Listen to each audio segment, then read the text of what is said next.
komentaryo, issue, serbisyo publiko.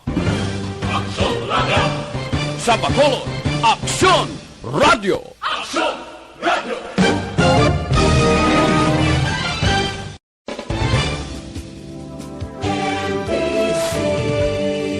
Manila Broadcasting Company. Sa balita, komentaryo, issue, serbisyo publiko. Aksyon Radio! Sa Bacolod, Aksyon Radio! Aksyon Radio!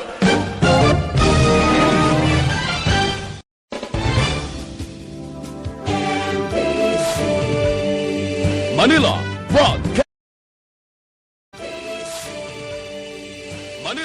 Broadcasting Company.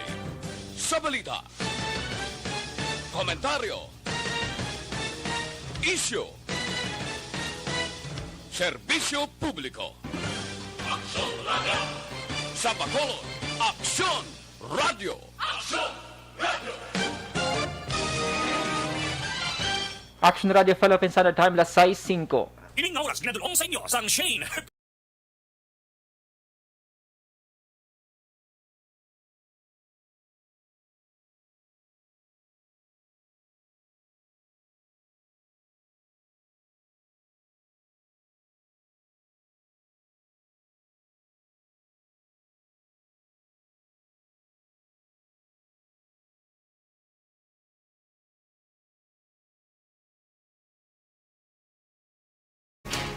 Aksyon! Balita Evening Edition. Magadulong sa inyo sang mga nagapanguna nga balita lokal, national, international, sports, kag entertainment. Aksyon! Balita Evening Edition.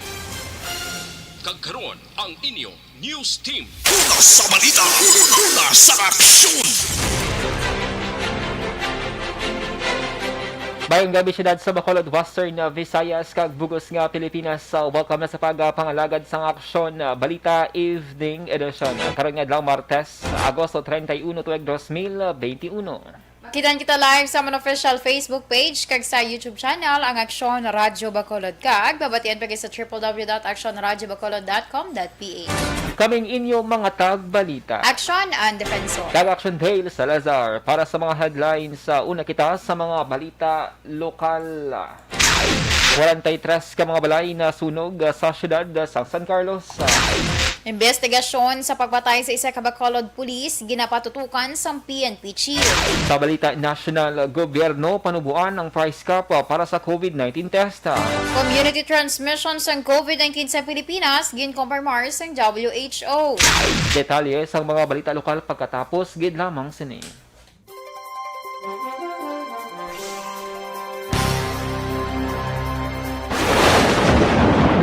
Ang elementary nga evacuation center na concern din baha man. Uy, kasi tinagaman apat kumansaka ang tubig. Actually, ikaw po medyo mataas na ang tubig. So, ginaulat natin nga pasiwala nga ng traffic to or ng traffic dito sa sulod. Ang continuous rain ang nag-isang sa factor sa pagsaka sa sining tubig sa subong. Hunyo 4, 2021, sang formal na ginanunsyo sa Pag-asa ang panahon sang tig-ululan o rainy season sa Pilipinas. Gani, ilauman ang maulaling nga panahon umpisa subong tuntog Nobyembre 2021. Ang Pilipinas sa mayroon sang early warning system para mahibaluan ang lakas sang panahon. Gani, wala sang rason nga hindi kita makapreparar karon nga rainy season.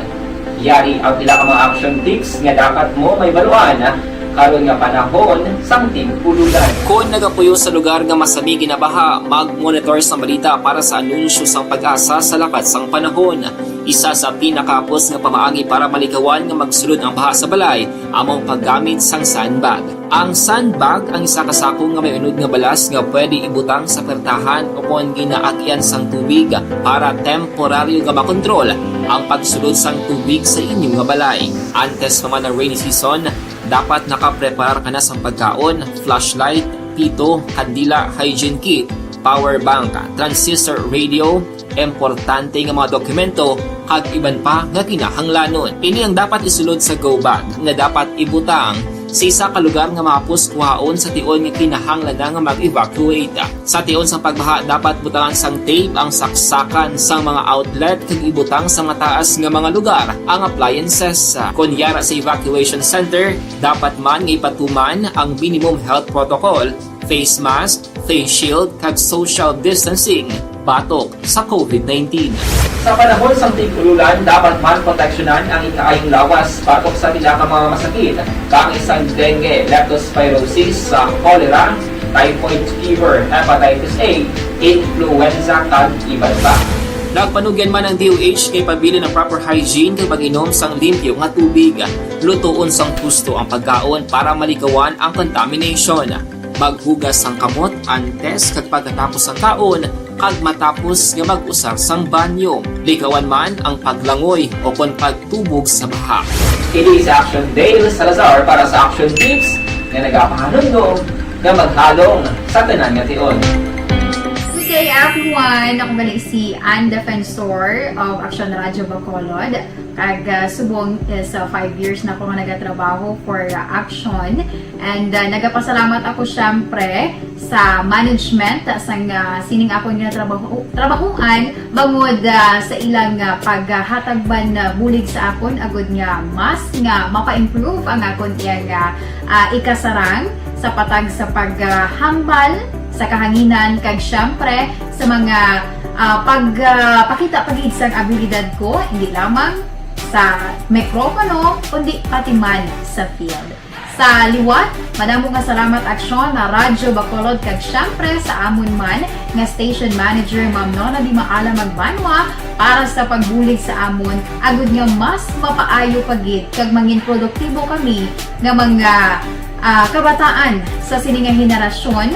Kag syempre, nagapasalamat man ako sa Ginoo kay tungod nga naglawig ako diri sa Action Radio kag mas nga na-improve ang akon kaugalingon. Happy anniversary Action na Radyo Bacolod! Una sa balita, una sa Action, sa Bacolod, Action Radio.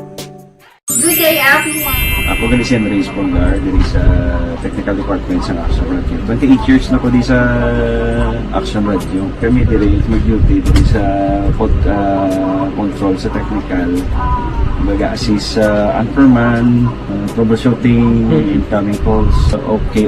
Gito ni diya kay daw daw lutod, mag-abyan, ganinsindihan ay kapin pa sa pagdumala ni Madam daw Mayo kung ano mga problema ginatagaan niya gid sang solusyon kapin pa sa kinahanglan sa among mga pamilya tanan kami dialos pwede sa pinilian kapin pa sa mga pandemic ibang damo na dulanon drama diri sa Action si manager suportado dito tama sa amon kay wala kami napabayaan. Happy 52nd anniversary sa Action Radio. Action Henry Espongar, una sa balita, una sa Action, sa Bacolod, Action Radio. Ako gali si Henry Espongar, diri sa Technical Department sa Action Radio. 28 years na ko di sa Action Radio. Kami diri mag-duty diri sa control sa technical. Mag-assist sa anchorman, troubleshooting, incoming calls. Okay. Gito ni diya kay daw daw lutod, mag-abyan, kag ganinsindihan ay kapin pa sa pagdumala ni Madam daw Mayo kung ano mga problema ginatagaan niya gid sang solusyon kapin pa sa kinahanglan sa among mga pamilya tanan kami dialos pwede sa pinilian kapin pa sa mga pandemic ibang damo na dulanon drama diri sa Action si manager suportado dito tama sa amon kay wala kami napabayaan. Happy 52nd anniversary sa Action Radio. Action Henry Espongar, una sa balita, una sa Action, sa Bacolod, Action Radio. Ako gali si Henry Espongar diri sa Technical Department sa Action Radio. 28 years na ko di sa Action Radio. Kami diri mag-duty diri sa control sa technical. Mag-assist sa anchorman, troubleshooting, incoming calls. Okay. Gito ni diya kay daw daw lutod, mag-abyan, ganinsindihan ay kapin pa sa pagdumala ni Madam. Action Radio Philippines, Standard Time na 6:13 kagkaron sa detalye na sang mga balita lokal. Nagpapanawag na sang mando ang Police Regional Office o PRO6 sa pagporma sa isa ka Special Investigation Task Force nga magatutok sa investigasyon sa kaso nga pagpatay kay Police Staff Sergeant Joseph Nepomuceno sa Agosto 29. Sulod kay PRO6 Public Information Officer Police Lieutenant Colonel Arnel Solisa, ginatagan na sang direktiba ni PRO6 Director Police Brigadier General Rolando Miranda, si BCPO Director Police Colonel Manuel Placido nga tinguan nga masulbara sang madasig ang kaso. Suno kay Solis, nagmano naman si PNP Chief General Guillermo Elizar nga dapat madakpan ang mga suspect sa krimen. Payag pa ni Solis sa tiyon nga matukod na ang Special Task Force, kinahanglan nga buligan sa iban pang units ang personnel sa Police Station No. 1 para sa mas madasig investigasyon. Nagakadapat man nga magpatigan sa regular nga conference sa mga membro sang task force para mahibaluan ang lakat sang investigasyon. Naghatag sa inisyal nga bulig pinansyal si Police Regional Office o PRO6 Director Brigadier General Rolando Miranda sa pamilya ni Police Staff Sergeant Joseph Nepomuceno. Suno kay Police Station 1 Commander Police Major Ramel Saruna, nagbisita personal si Miranda sa pulian sa pamilya Nepomuceno agud nga ipalabot ang iya pagpahigunong. Kag suno kay Saruna, naghingi si Miranda sang kooperasyon sa pamilya Nepomuceno agud nga mahatagan sa hustisya ang kamatayon sang pulis. 50,000 pesos ang personal nga ginhatag ni Miranda sa pamilya Nepomuceno. Sa iban nga balita lokal, dismayado ang grupo sa mga empleyado aging kakasilang trabaho sa Bacolod City Water District o Basiwa matapos nga wala personal nga ginbato ni Basiwa Acting General Manager Engineer Michael Soliva ang sulat ng ginduol mismo sa Basiwa Employees Union President nga sila ni Espina. Sa kay Attorney Ray Gorgonio, Legal Counsel sa Basiwa Employees, tuyo nila kuntan ni amo nga maistorya si Soliva apang ginaligar nga gintabog sila pagguwa. Dugang pa nga nasad sa ila sulat nga handa na ang mga empleyado sa pagbalik sa trabaho umpisa September 1, kasulod ginpaboran sang Civil Service Commission Regional Office ang ila pangabay nga ibalik sila sa trabaho ang 59 ka mga ginkakas nga mga empleyado. Ginpahayag man ni Attorney Gorgonio nga posibleng na huna-huna na ni Soliva nga salang nahimo sini rason nga nahadlok nga magatubang sa mga nagareklamo. Ginpahayag pa sang Legal Counsel nga luyag lang nila makabalik sang matawhay ang mga empleyado apang nagpamalibad nga makig-istorya sa ila.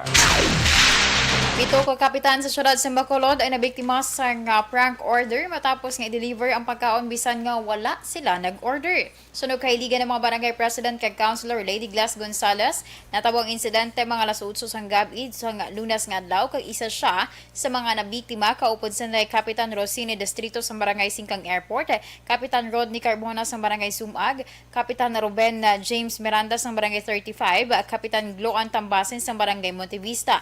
Nabiktima man sanday Kapitan Lito Abaring sa Barangay Bata, kag Kapitan Yolanda Nobles sa Barangay Pahanukoy. Suno kay Gonzales, may nag-deliver sa iya sang bucket meal kag fried chicken sa Barangay Hall, kag parehas man ang delivery sa kay Distrito, Miranda, Tambasin kag Abaring. Si Noble kag Carmona naman ang nagbaton sang pizza. Suno kay Gonzales, iya ginbayaran ang gin-deliver nga pagkaon matapos nga naluoy ini sa mga delivery rider bangod sa natabo nga prank order sa tunga sang pandemic. Samtang may 3 naman ka mga kapitan ang wala nagbayad kag ginuli ang pagkaon.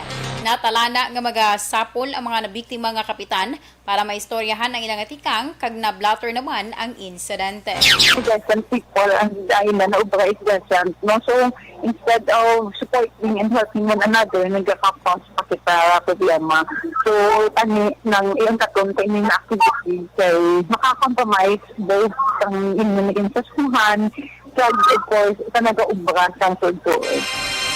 Ang kabahin sa pagpahayag ni Councilor Lady Glass Gonzales. Sa dugang pang balita lokal, dunot ang driver kagang ginamaneho sa nga tricycle matapos nga matumbahan sang Fuso Dump Truck sa may National Highway sang Cielo Ledesma Avenue, Barangay 1, siyudad sang San Carlos, kay Nasangaga. Ginkilalang biktima kay Andresito Pernas, 50 anyos, samtang pasahero naman ginkilala kay Rodolfo Gatungay Jr., 37 anyos na nagapuyo sa amo nga barangay. Ginpahing ni Police Lieutenant Ruby Aurita, ang Deputy of Police sang San Carlos sa PNP. Igadulong kuntahin ni Pernas sang nga pasahero sang hinali lang nga nagtabok ang nasugat ang truck kag natumbahan ini. Ngayon kala naman ang driver sa truck na si Renante Tanhay, 31 anyos, nagapuyo sa may barangay Makasilaw, Banwasang, Calatrava. Suno kaya urita sa panisay sa driver sa truck, nadulaan siya sa preno, rason nga liko niya inipawala nga bahina. Agod nagpadulong sa bakante nga lugar, apang natumba kag nagtupa sa tricycle. Padayon pa ang ginaobserbahan ang kahimtang sa pasahero nga yara subong sa hospital. Ang truck naman nga may karga nga liquid fertilizer pasulod sa proper sang syudad. Yara naman sa kustodiya sa kapulisan ang driver. Sa katapusan nga balita, lokal naglabot sa fourth alarm ang nagluntad nga sunog sa Parola Barangay sa Ciudad San Carlos sa alas 11:01 sang aga nga na fire out pasado o kon las 12:54 sang hapon.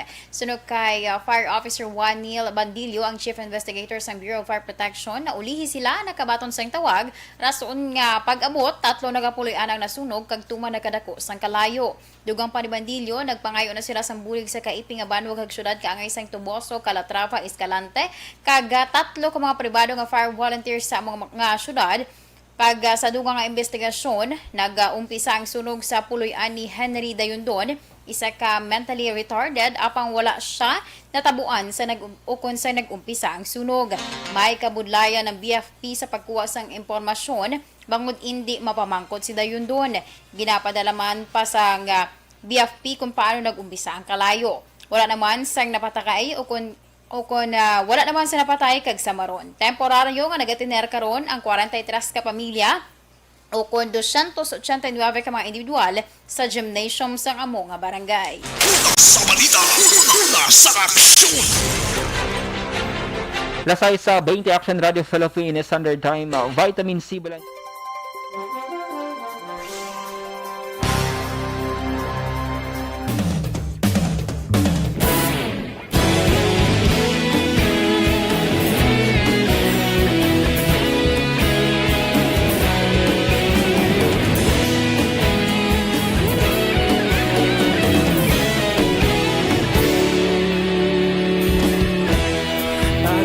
Banwa, mabugnaw nga hangin nagadapyan na ikaw na ginapamati ang namon ginasandigan. Tinog sang probinsya, kamatuuran ginapalap na mensahe nga may dala paglaom kag kasanad. Inuig na nagligan, ikaw gihapon ang ako nga istasyon. Sa pambudlak sang adlaw, sa pagtuhaw sang biton, mga balita nga gala inspirasyon. Aksyon radyo, bakolog man sa gihapon. Padayon aksyon radyo, bakolog saludo sa imo. Padayon aksyon radyo, salamat sa pagserbisyo.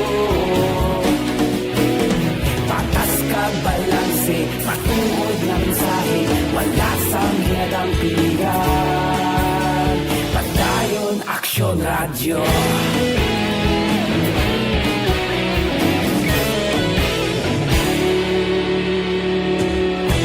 Pagkulunyon kag Negrosanon, inyong pamatian.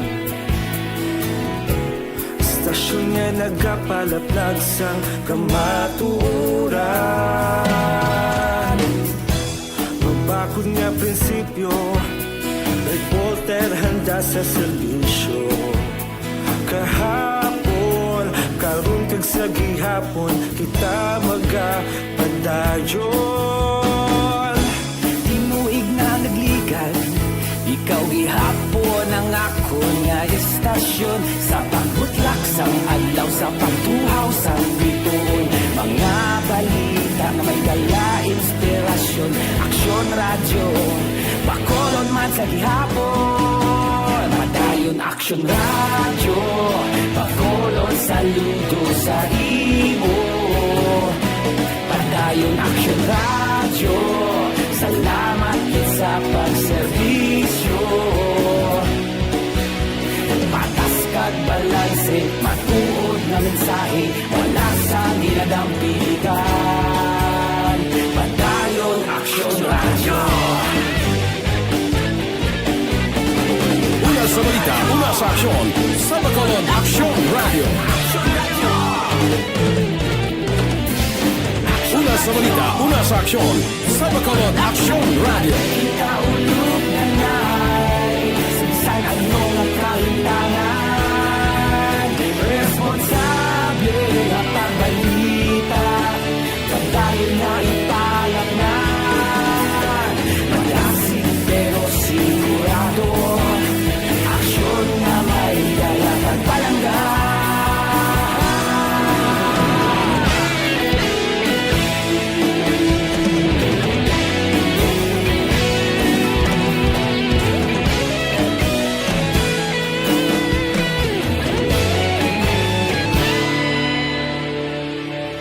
Padayon Aksyon Radyo, Bacolod saludo sa imo. Padayon Action Radio, salamat gid sa pagserbisyo. Padayon Action Radio, Bacolod saludo sa imo. Padayon Action Radio, salamat gid sa pagserbisyo.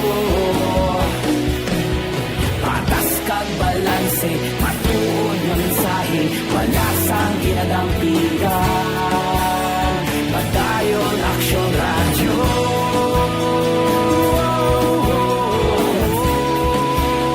Padayon Action Radio.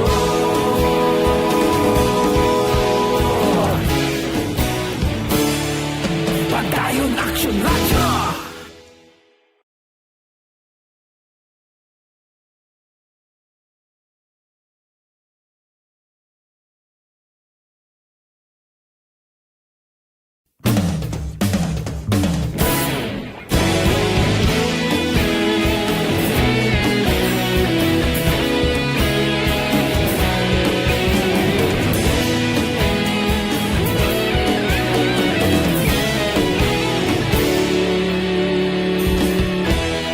Agapasang banwa, mabugnaw nga hangin nagadapyan na. Ikaw na ang ginapamatian namon ginasandigan. Tingog sang probinsya, kamatuuran ginapalap na. Minsay nga may dala, paglaom kag kasanag. Tinuig na nagligan, ikaw gihapon ang ako nga istasyon. Sa pagbudlak sang adlaw, sa pagduhaw sang biton. Mga balita nga dala inspirasyon. Aksyon Radio, Bacolod man sa gihapon. Padayon Aksyon Radio, Bacolod saludo sa imo. Padayon Aksyon Radio, salamat sa pagserbisyo. Patas kag balanse, matuod nga mensahe, wala sang ginadampingan. Padayon Aksyon Radio.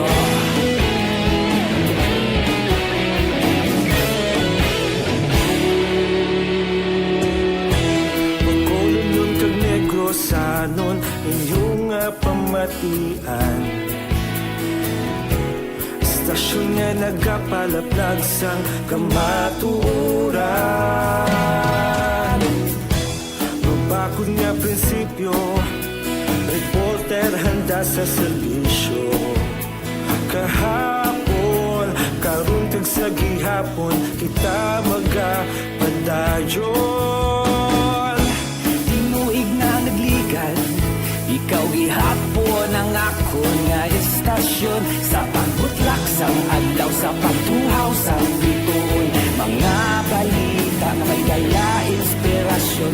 Aksyon Radio, Bacolod man sa gihapon. Una sa aksyon! Lasay sa 28 sa Action Radio Philippines Standard Time, DTX sa 500 capsule mga ka-action natin.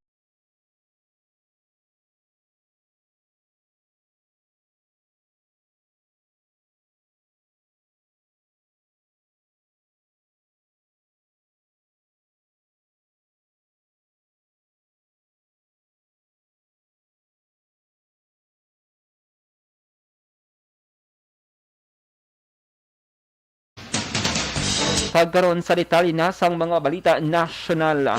Natala na nga panubuan sang gobyerno ang price cap sang COVID-19 test.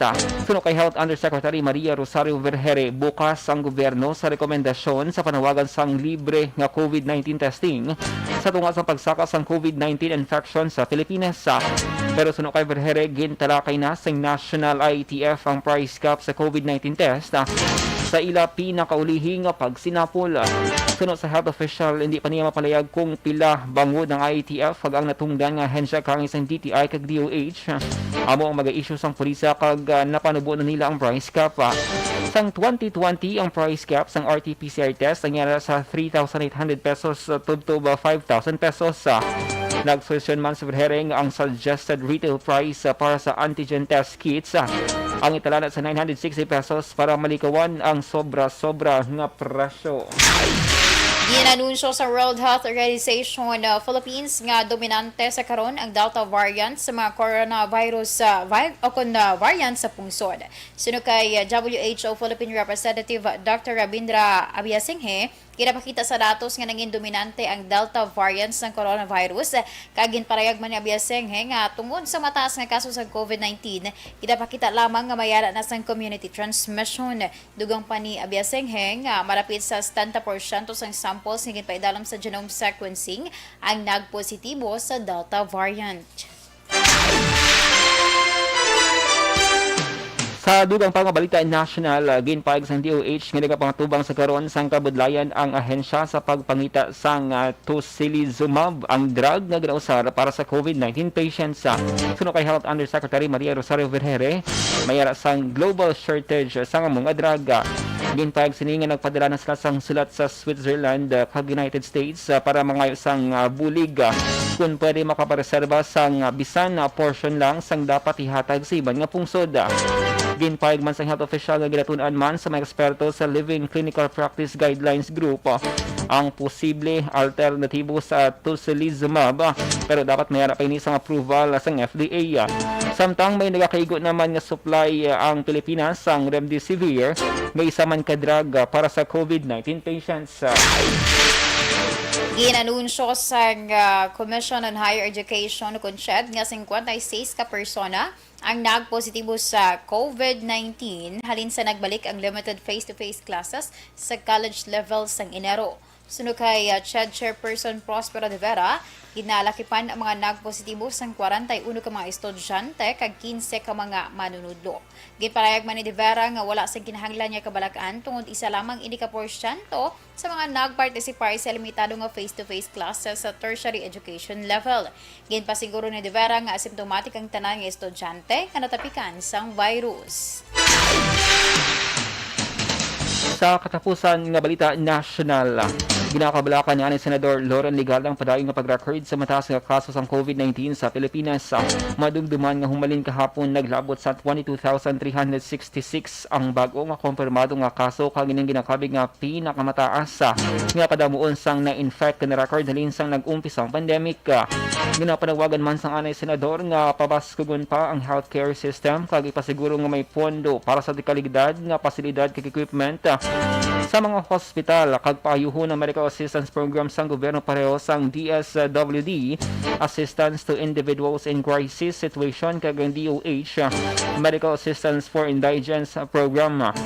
Liwat man nga ginpalayag ni Legarda ang importansya sa pag-institutionalize ang special risk allowance o kon SRA para sa mga health workers sa gobyerno man o kon sa pribado nga sektor, pati ng paghatag sang ilang meals, accommodation kag transportation allowance. Ginpalayag man ni Legarda nga usisaon sang maayo sa Kamara ang ginaduso nga national budget para sa 2022, ilabi ng pondo sang DOH para sa mga bakuna, pagpabakod sang healthcare system kag suporta para sa mga health workers. Sa balita, una sa aksyon. Lasay sa 33 Action Radio Philippines Standard Time, D3 ba yung mga